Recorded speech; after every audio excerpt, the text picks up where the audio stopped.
Now, retirement is one of those things we all know we should plan for, but often leave for later. The truth is, the landscape in South Africa is shifting, especially with this two-pot system, rising living costs, and people living longer than before. Planning for your golden years has never been more important. Tonight on Community Finance, we are joined once again, of course, by Mohammed Jaffa and Abdurauf Hanslow to unpack these realities of retirement, the challenges, the opportunities, and the smart moves you can make today to retire with dignity tomorrow. Mohammed, Abdurauf, Assalamu alaikum. Wa alaikum salam wa rahmatullahi wa barakatuh. Shukran so much for being with us this evening. So let's get right into it. Our time is not so, we have a little time. So let's jump right into it. And whoever wants to take this first question is completely up to you two gentlemen. Why is it that so many of us think about retirement when it's almost too late? Yeah, Abdurauf, if you don't mind, let me delve into it. You go right ahead, Mohammed. You go right ahead. I think, Mikhail, it's such an important question that you've raised, and also the way you've introduced the program, you've encapsulated the different aspects of retirement planning. And the reason why we end up with the situation that so many South Africans end up with, that they can't retire, or not only retire, but even take it easier at work, to be, I call it, why is it that so many people cannot get to the point of being financially independent? And I think that's a challenge for so many people, and it's got many aspects to it. Now, retirement planning particularly is a long-term goal. It's not something, Mikhail, you can leave for 10 or 15. Yes. And in fact, even in some cases for 20 years. So retirement planning is a long-term calculation and a long-term goal that we need to set ourselves. Yeah.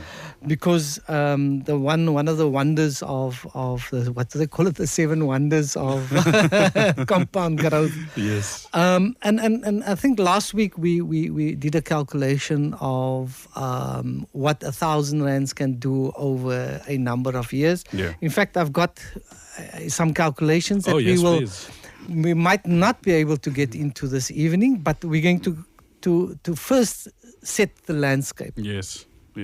So the landscape for retirement, it encapsulates a few products, Mikhail, and you've touched on some of them, and that would be your typical pension fund, provident fund, and as we said last week and the week before, that those two going forward, pension fund and provident funds are most probably going to be collapsed into one. Yes. Because the rules now, from the 1st of September 2024, the rules for a pension fund and a provident fund is going to be exactly the same. Yeah. All right, there isn't going to be the situation now that we've got initially the 3-pot, but eventually it will distill itself into the 2-pot. Yes. So a pension fund and a provident fund, and I think maybe for simplicity's sake, let's talk from 1st of September 2024 going forward. Those people, as we said before, 55 and younger, this necessarily doesn't pertain to you, where a pension and a provident fund will be exactly the same. You will still be privy to your provident fund and pension fund that would go into the 1 pot, which would be the vested pot. Yeah. Now, so those are the 2 products that we would get through an employer. Okay. Your pension and your provident fund. Now, many people overlook one key aspect of a pension and a provident fund, and that is there is, in most cases, there's a risk portion attached to it. Okay.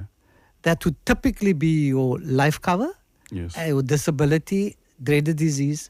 Now, and the disability sometimes is what we call lump sum disability and income disability. Okay.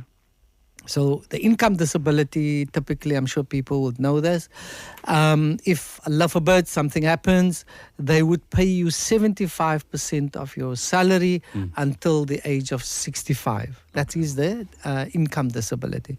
Lump sum disability is where they pay you a lump sum, and that's it.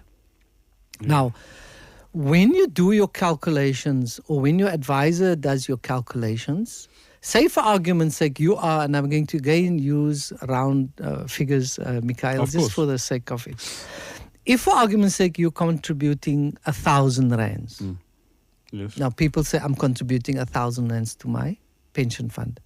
But if it's got these risk cover and benefits attached to your pension fund, that doesn't mean that 1,000 rands is going into your retirement savings. Yeah. There's a portion that obviously going to go to your risk cover and your life disability dreaded, depending what risk cover you've got at work. So it's important that you have an understanding of what is the amount that goes towards your retirement savings, because that's the calculation that your advisor must use when he guides you with taking up the top up that you need to normally do through your retirement annuity. I hope that is I'm making it as simple and as easy for people to understand. No, this is very good. I'm learning something new tonight, and I appreciate the simplicity of it. Okay. So now what happens is also the other leg of our retirement savings is the preservation funds. Yes. So what happens is, why a preservation fund? So SARS says, historically, now we're going to go before the 1st of September 2024. Before Two-Pot was around. Correct. Okay. What you could do is, when you retire, when you change your jobs, Provident Fund or Pension Fund, you could take the lump sum and you could, as we've said, you can do all sorts of things with it. Or if you take the lump sum payout, you'll obviously be taxed in full. Of course. However, if you preserve it, meaning you transfer it into a preservation fund, you are transferring the full amount, or if there's a portion that you take, you will then be taxed on the portion, and the balance gets transferred into a preservation fund, and that full portion then goes across. Okay. So that makes up the other leg of your retirement landscape. Yes. Now, the reason for the two-pot system was because people, prior to 1st of September 2024, as I said, 86% of people used to take that money. They jumped jobs to take the money. Correct. And the question that you asked about how long does it take and why is it that so many people can't retire? Because of the time that it takes to build this up. So now that we've got the two-pot system in place, that is no more an issue. Yes. Having said that, those people that has got their money in the vested pot, they still have access to that money based on the rules applying prior to the 1st of September 2024. Now, another very important aspect that is coming more and more to the fore, before we said, no, it doesn't really affect our community. It is starting to affect our community more and more. And that is separation or divorce. Okay. If you've got a pension fund at work and you get divorced, that pension fund, based on the ruling or the court ruling on the divorce, will in most cases be split 50-50. Okay. So that means to say, if you think now you are building up your nest egg, we're talking now your pension fund at work, and you've got 2-3 million in it, and you're on your way, and unfortunately there's a divorce. The ruling would most probably be that the pension fund at work must be split in two. So half will be transferred to the one spouse, and the other half will most probably stay in the fund. So we've heard about this in other countries. I've heard about it particularly in the United States of America. That's something that would be very common. I didn't know that's the case here. I know this is off topic, but I have to ask this question because I'm sure the listeners are wanting to know. Is there a way for men to prevent that from happening? If they were to do a prenup, or if they do Sharia, if they married in terms of Islam, then what the pension essentially does is not, achievable or attainable by the female. I don't know if I'm right. Very, very, very interesting question, Mikhail. In fact, this is a higher grade question. I don't know. I had to ask the question because it was invoked. I had to. Very. So look, you're talking now of the different marital regimes. Yes. Now in South Africa, in fact, I've just finished my exam, so it's still very fresh. Oh, fantastic! Mashallah, tabarakallah. So in South Africa, there is various marital regimes. Okay. Firstly, there is in community of property. Yes. In community of property, meaning that it's 50-50. If there's a separation, it's 50-50. As we know, that is not typically the Sharia way of a marriage. So 50-50 in community of property. Yeah. Then we have the out of community of property. Okay. With an antenuptial contract. Now, in the antenuptial contract, we can stipulate certain things. It can be with accrual or without accrual. Okay. It can also stipulate certain assets in each other's portfolio. Okay. So at that point in time, it is very important that all those things are stipulated. But again, this you need to sit with an advisor who understands this and also the Sharia aspects of it. Yes. Very important. The other thing is, Mikhail, I've had many occasions, many times when people come to me and they say that, look, we just got married last week or last month. We want to throw up an antenuptial contract. That you need to do it. It's a prenuptial. Yes, you can do a post-nuptial, but then you need to discuss these things with your attorney and things like that. Yeah. But the important thing is, Mikhail, is that both parties understand what marital regime they are following. Yes. And stipulate the assets, because if it is, what do they mean by accrual? So it will be at the date of marriage, everything up to that date will be excluded from the agreement. Okay. And if it is with accrual, that means to say going forward will be joint and will be split 50-50. Okay. So it's important that you have an understanding and also the Sharia aspects. I'm not going to go into that now. That'll take the entire segment. Correct. Yes, I think we'll pin that for another conversation around finance. Then there's now Islamic marriages are now recognized. Yes. Customary marriages are now recognized. Yes. And I think what we'll do is, Mikhail, we will have to dedicate more than one program just to cover marital regimes. Yes. Safe to say for tonight. Okay. What I want to say to the young people that inshallah that is it's looking at getting married soon, please discuss these things up front. You know, I know we all starry eyes, love butterflies and things like that. And these things don't get discussed until something unfortunate happened. And then go into, and when you draft these contracts, sit down with your advisor. Hopefully he's properly qualified to guide you, and sit with an attorney and get the necessary contracts drawn up. But coming back to your question, it will have to be covered in your contract when you get married. Okay. All right. So now, having said that, Mikhail, you can understand now. You thought that you've got 3 million in your saving pot. In your retirement pot, and unfortunately there's a divorce. That whole savings get cut in half.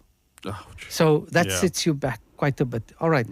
Now, when it comes to retirement annuities in particular, and your savings, not only retirement products, but we're talking your retirement living annuity, your retirement and living annuities in particular, and I need to come back on this one, pension funds.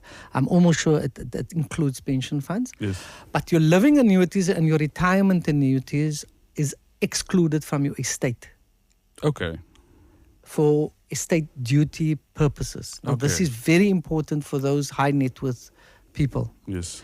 Because if, for argument's sake, if you've got a 5 million or more or whatever, 10 million sitting in a living annuity, or a retirement annuity, it does not form part of your estate.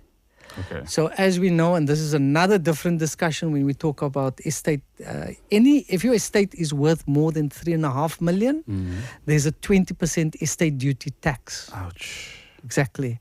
So there's two things in life that we can't get away from, Mikhail. It's death and taxes. Yeah. so that's another. I mean, if you live in this country, valid. But if you were to leave, like Abdurrauf, then tax doesn't exist.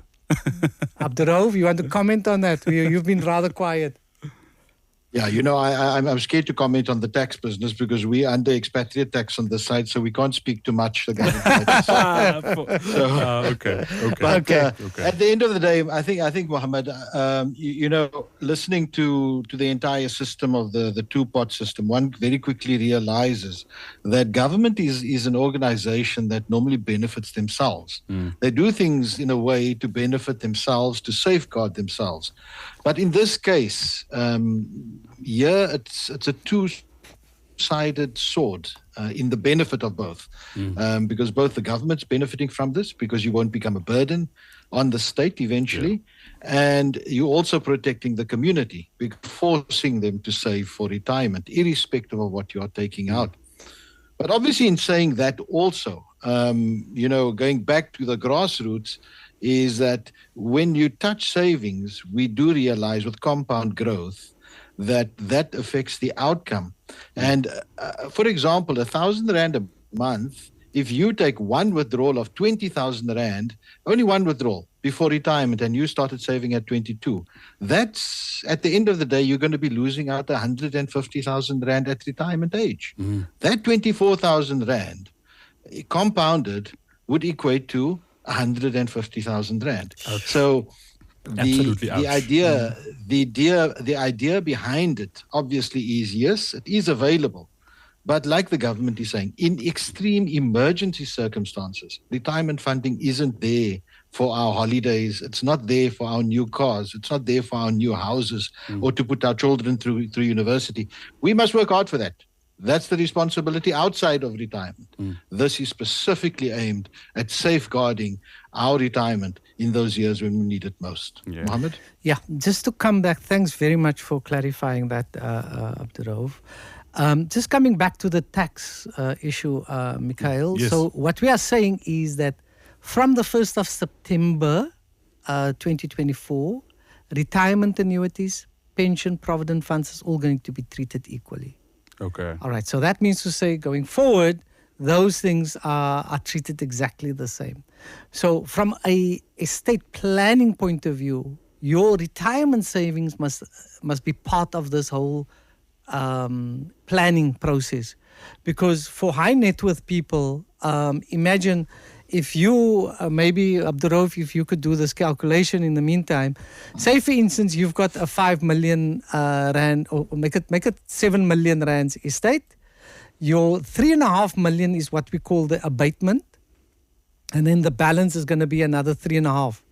So work on 20% on the 3.5 on that. Abdurrauf will work out the tax. So that's the tax that you're going to pay. Okay.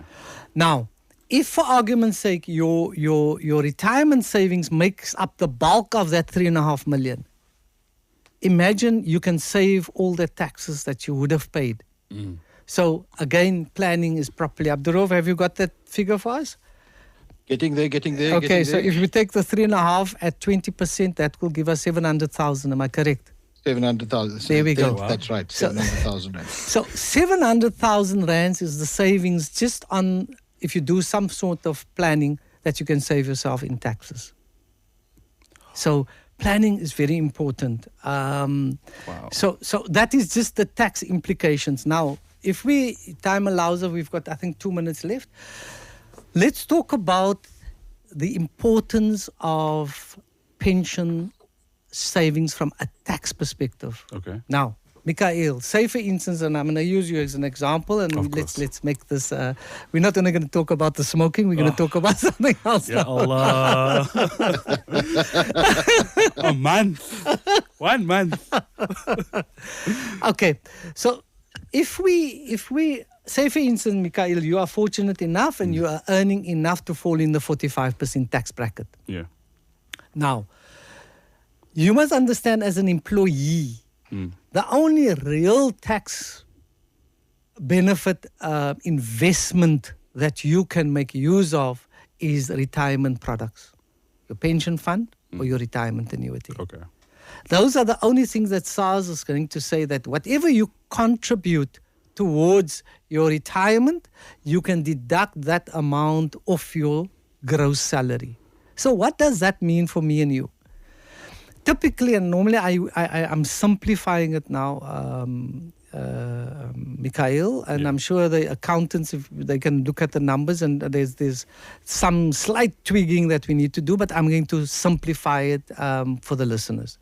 So typically, if you are somebody who's falling in the 45% tax bracket, for every 1,000 rands that you are contributing towards a retirement product, let's use a RA, and you fall in the 45% tax bracket, 450 rand of that, SARS is contributing, and 550 you're contributing. Now, isn't that a bargain? Meaning you are immediately getting 45% return on your investment. Wow. How does it work? Because if you didn't contribute that 450 rand, that 1,000 rands towards your retirement product, you would have been taxed on a higher amount. Now they deduct that, say if it's 45%, they reduce your gross salary by the amount that you're contributing towards your retirement product. And unfortunately, I think we'll have to pause it there because we are out of time, unfortunately. But inshallah, next week, I think we need to continue the tax conversation. I think next week, let's start with tax and just stick with tax, because I think that's a very important thing. There were some issues that came in. Unfortunately, we won't be able to answer them right now, but inshallah, next week, we'll definitely answer them. Gentlemen, shukran so much for being with us this evening. We appreciate your time. Muhammad Jaffer from Mojaf Financial Services, and of course, Abdurrauf Hanslow. Assalamu alaikum wa rahmatullahi ta'ala wa barakatuh. Wa alaikum salam wa rahmatullahi wa barakatuh. And now, of course, that brings us to the end of our first segment, Community Wellness, with Muhammad Jaffer and Abdurrauf Hanslow.